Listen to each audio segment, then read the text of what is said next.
الدلة اللي ركدت راس العنى ثم وخرت عنه كثير من الهموم، فنجالها والفكر والهاجس ونا والليل يا عين الشقاوي والنجوم. الدلة اللي ركدت راس العنى ثم وخرت عنه الدلة اللي ركدت راس العنى ثم وخرت عنه كثير من الهموم، فنجالها والفكر والهجس ونا والليل يا عين الشقاوي والنجوم. صارت على بدع القصيد تحثنا لا حاصل راحة ولا في العين نوم، يا ليل بأفكار القصيدة مسنا وانشد عن أخبار الضمائر والعلوم، وانا بجاوب من هنا إلى هنا واقضي لزومي كان باقي لي لزوم.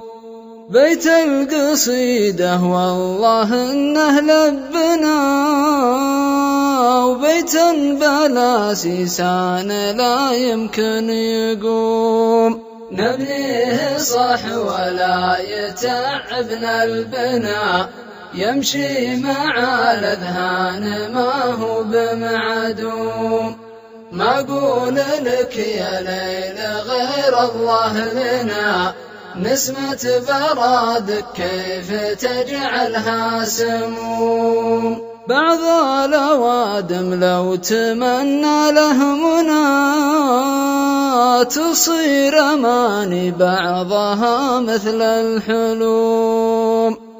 نقنع بما يكتب وناخذ قسمنا والعمر فايت واخر الأيام يوم، لأن الحياة معرضة إلى الفناء يدوم وجه الله وغيره ما يدوم. ما عاد نعرف خالنا من عمنا تغيرت بعض العوايد والسلوم، ناس نقف معها وتقف ضدنا وترسل علينا فالقفا 10 سهوم،